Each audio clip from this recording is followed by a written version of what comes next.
Hey guys, welcome back to another Super Smash Bros. Ultimate Tier List video, and for this episode, I wanted to cover all of the unique mechanics in Smash. So last episode, we talked about all of the comeback mechanics of Smash, and someone suggested in the video or in the comments for me to do a version for unique mechanics, any innate properties within the character. And I thought that would be a pretty good idea, but just a quick forewarning, I think someone's doing the dishes downstairs, so if you hear clanking or like some kind of shattering noise, I apologize for that. One other thing, I think I'm getting sick. I don't know why. I've been feeling pretty crummy all day today.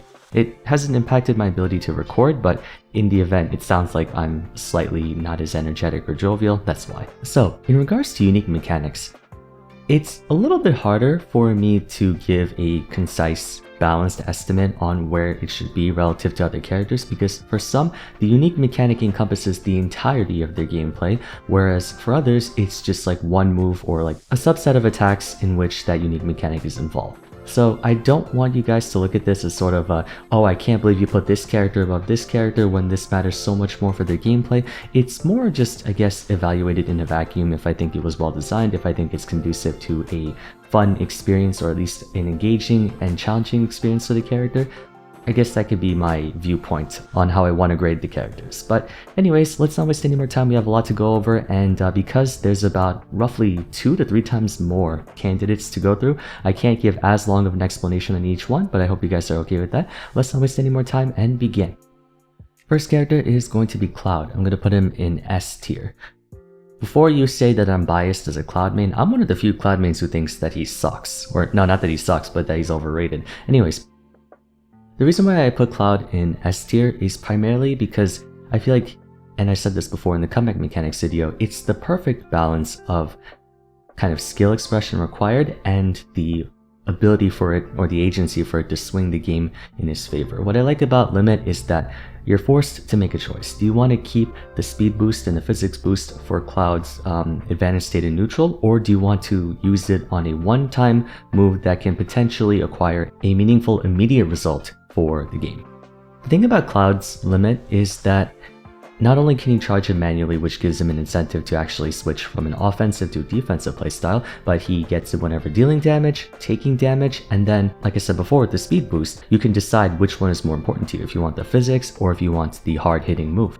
But unlike most other comeback mechanics, like let's say Little Mac's KO Punch, the payoff for landing one of his critical moves isn't as polarizing. Technically, yes, you can interpret Finishing Touch as a slightly weaker version of KO Punch, but it gives Cloud the freedom to decide which one is the best for him, or he can just decide not to use it at all. And I think that's like a good example of a comeback mechanic slash unique mechanic that requires skill expression from the player and proper decision making to actually make use of it, while not giving too big of a payoff to offset any potential deficit that you may have been put into if you're behind. Another character is going to be, let's go over, I guess we can go through all the characters in S tier first. Next one's going to be Olimar.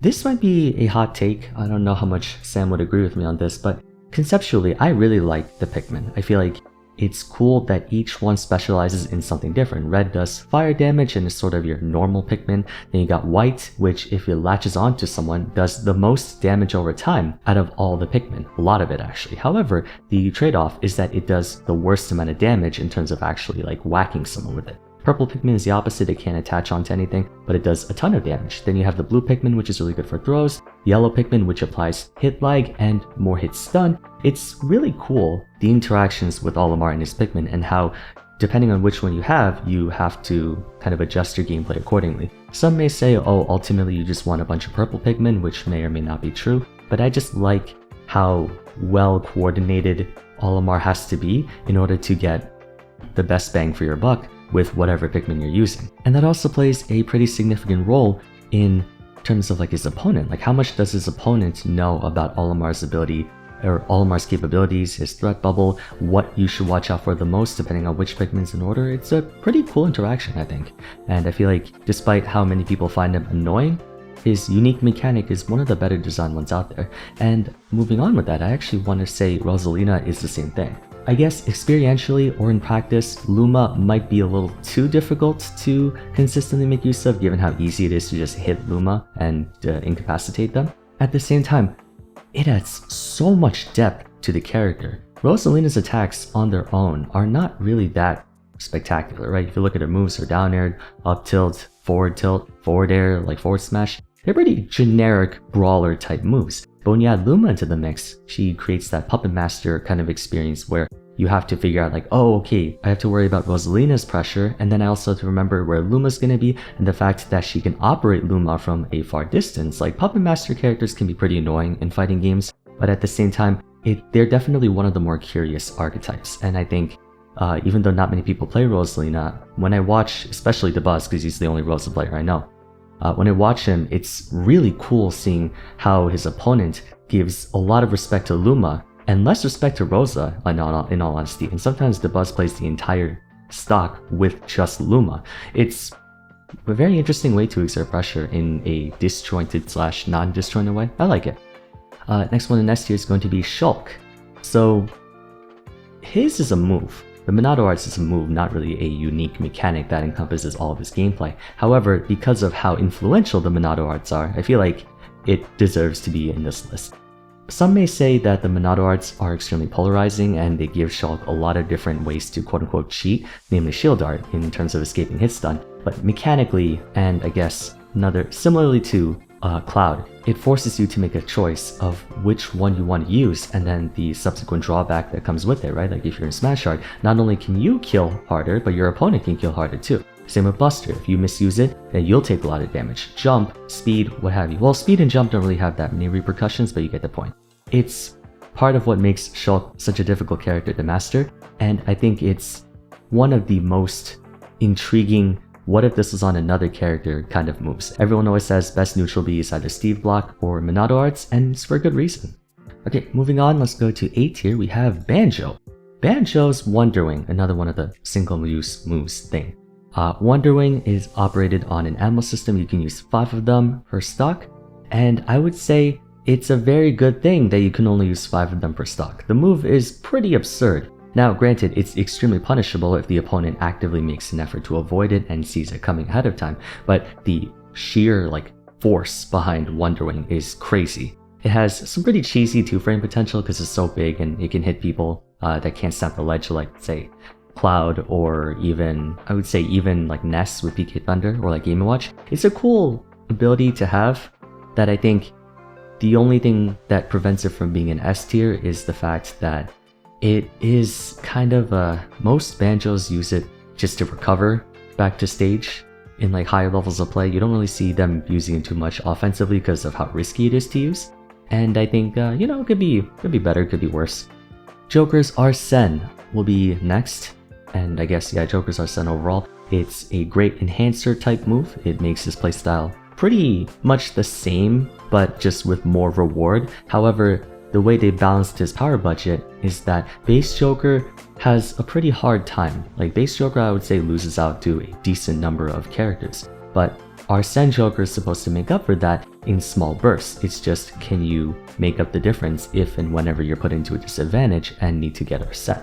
Once again though, just like in my comeback mechanics video, I feel like Arsene itself doesn't really change Joker in terms of, if you played Joker before, everything you did in base Joker, you're supposed to do in Arsene Joker. You just get more payoff out of it.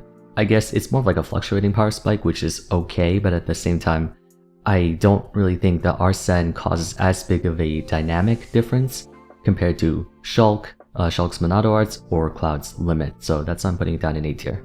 It's cool to watch though, you can pull some really sick combos with Joker's Arsene.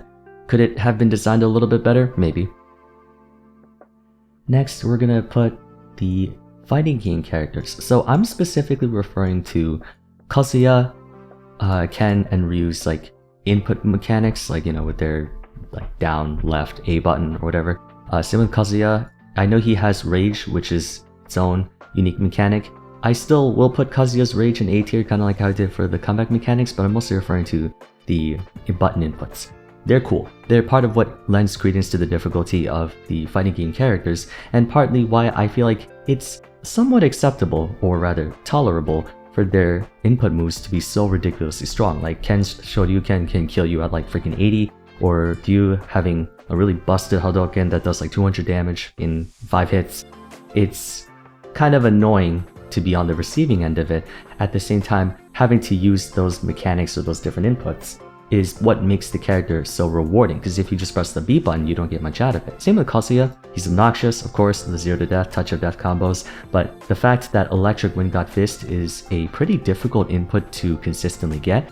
For, you see the pro players like Riddles or T or even like Akala, they can get electric almost every single time, but they've had to practice that so much, and all of his other input moves and stuff, I think it's cool that they get a whole bunch of moves, and how you have to put specific inputs to get them. Makes them more mechanically tricky. Actually, I should put Terry here as well.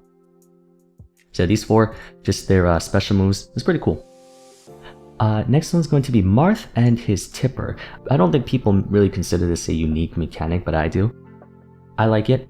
I think that, especially for Marth and Roy, I'm putting both of them in A tier, for different reasons though. Marth's Tippers have amazing payoff, at the expense of his hilt attacks being terrible, but it ties into how different Marth is as a character relative to Lucina. You really can't play Marth and Lucina in the same way. You have to like approach it very differently. Roy and Chrom, you can sort of put them in the same exact way, but with Marth, the Tipper mechanic, especially in Ultimate, maybe not so much in other games, the Tipper mechanic makes the dynamic of fighting Marth really interesting, where you want to get as close to him as humanly possible while he wants to keep you away. At the same time, even if he hits you with a non-Tipper attack, it still puts you in a position where you have to respond to it. So I think it might just be because I fight Marth a lot. I have a friend who plays Marth. I don't know, I find, even though people trash on Marth all the time in terms of like, oh, he's a bad character, I think that the way he is now is one of the best forms of Marth I've seen in a long time, because Ultimate's a very fast-paced game, not like Melee fast, but it's much faster than Smash 4 and Brawl, and you have Marth who would like to play the game as slow as possible, contrasting from everybody else. Now Roy, the reason why I like Roy is that he's a swordy who doesn't really have the luxury to space, because if he spaces, he gets no damage or knockback out of his moves. Yes, you can use some of his sour spots to lead into sweet spots, but for the most part, Roy is a swordy that doesn't feel like a swordy. He does a lot of damage, but you have to play him almost like a rushdown character like Fox, Captain Falcon, and things like that. That's not to say that he can't space with his sword, but he doesn't have the luxury to, purely because of the fact that he has a hilt sweet spot. In a way, you get a character with all the benefits of a swordy while still having the brawler capabilities, I guess. I'm also happy that, he's actually good in this game, because the past 2 games he was in, he was pretty trash. So I will put him in A tier for that. Okay, yeah, I feel my throat giving out. I was torn whether or not I should edit the video, or I should record this video after I felt better, but if I waited too long to record, it would just back up, and then clog my entire work process. So anyways, let's move on. Sephiroth One Wing. Sephiroth's One Wing would be in B, C, or D tier for not really making that much of a difference, similar to Joker's Arsene, where it just makes his attacks do more damage, but the extra wing gives him a 3rd jump, and that adds a whole new layer of things you can do as Sephiroth, and a whole new layer of things you have to watch out for as his opponent. So basically everything I said in the comeback mechanics video applies here. That will be everyone in A tier. Let's move on to B tier with Hero and his mana. I was thinking about putting Hero in A tier, since I think the mana or the MP bar is pretty good relative to the fact that the payoff for some of his spells is pretty intense. However, he kind of gets royally screwed in situations where he can only use his mana, since in a lot of matchups Hero doesn't have the speed or the frame data to fight his opponent, so he has to kind of play campy. But in a game where no one else, barring Hero and Robin, have an ammo system and can use their quote-unquote ridiculously broken moves without any repercussion or worry about resource management, it feels kind of jarring to play on Hero, because he is too reliant on mana, but he kind of has to attack his opponent to gain mana. It's not like Robin, where you just wait a small period of time and you get your stuff back. Hero has to fight eventually, and what usually would happen for Hero is that he burns up all of his resources to use spells, buff up or whatever, then he tries to fight a bit and it repeats the cycle over again. I would have put it in A tier if it was a bit more lenient, but I understand why it's not, because some of the spells kill you at like 40. Case in point. Inkling will be next, their ink mechanic. Conceptually, the ink mechanic is fantastic. I think it makes you, or forces you to use specific moves to rack up ink first, and then makes your combo start that much more. Problem with Inkling is that they do piss all without ink. Like, they're basically not a character without ink. They really need ink on their opponent in order to make a big splash, no pun intended, on a match. However, it's also a big factor for why they're so inconsistent as a character. You've probably seen the graphic of the Booyah and how it takes into account Inkling's percent for rage and then their opponent's percent and then how much ink is on them. It's like, it can make things really weird for the character because it's not like Joker or Sephiroth where you're either doing X damage or Y damage. Inkling can fluctuate from doing A, B, C, D, E, F, G, H, I, J, K, L, M, N, O, P, Q, R, S, T, U, V, whatever, like all of that stuff. It has such a fluctuating and constantly fluctuating power range because of ink that it actually does more harm than good in my opinion for Inkling as a character. Same with Lucaria, which I'll get into later. It's just difficult to kind of find a stable ground for, I guess. Next one is going to be Kroll. Kroll is funny, and also I'm probably going to get roasted for this. Kroll's belly armor. It's a healthier way to design Kazuya's intangibility, because at least with belly armor, reckless use of it will cause you to break belly armor, which is equivalent to a shield break. But after they buffed belly armor to where you need to do like 35% total over the span of I think like 10 seconds, specifically to his belly, rather. I feel like K-Rolls kind of just get away with it a lot, and it allows the character to just mindlessly throw out attacks without having to worry about it being punished, right? A lot of K-Roll's belly armor attacks are also difficult to punish on shield in the directions that they're being used in. For example, if he up airs you from above, you can't really punish it, right? You just kind of have to avoid it, because if you can't challenge it, you can't do anything with it, basically. The only time you can really punish his belly armor attacks is if he does landing nair on top of you, but everything else like forward tilt, dash attack, it gives him an overwhelming advantage in neutral, advantage, and even sometimes disadvantage, because he just gets to throw it out and you essentially have to shield it or dodge it, because if you attack it, he'll just go right through you. I feel like that can be sometimes more overpowered than like Bowser's heavy armor, because you can't punish him out of it. Like, it's just super armor, essentially. I would put it in A tier or S tier because I love the mechanic about it. I feel like it's really cool that his massive gut can be used as a shield or stuff like that. But if we put it applicably, it's too forgiving. He needs it, I know he needs it, but it makes some matchups feel really uncomfortable when it doesn't have to be. Peach's float mechanic will be another one of those. I feel like it's too good for no actual, like, that's a lie, no. It's a very skill expressive mechanic, the fact that like Peach players have to be really airtight with their execution to make the most use out of float. The problem with float, of course, is that you can get short hop aerials with full hop aerial damage, and that's kind of overpowered. It's partly why Peach gets to do so much dumb shit with her moves. And then float makes her hurtbox so ambiguous because there are a few times where like you hit her foot, but the foot hitbox is not active. I want to put it higher just because it's a really cool way to express skill in watching Mutace or Samsora pull off crazy shenanigans with float in terms of like mix-ups and combos. It's excellent. It's a treat to watch. But I feel like once you make use of it, it allows them to cheat in ways that doesn't have any drawbacks, right? Like Shulk, he gets to cheat with Shield Art, but he can't always use Shield Art every time, and he also loses out on damage when he switches to Shield Art. But Peach gets a lot of payoff from Float, and no real drawbacks that you almost always want to be in Float, because Peach's arrows are so good. Steve, block mechanic, and ammo system will do both. The ammo system is why I'm putting it in B tier, is I like the fact that things like minecart or anvil can't be used if you don't have iron. But if you have iron, then they're very powerful. That I actually think is fine.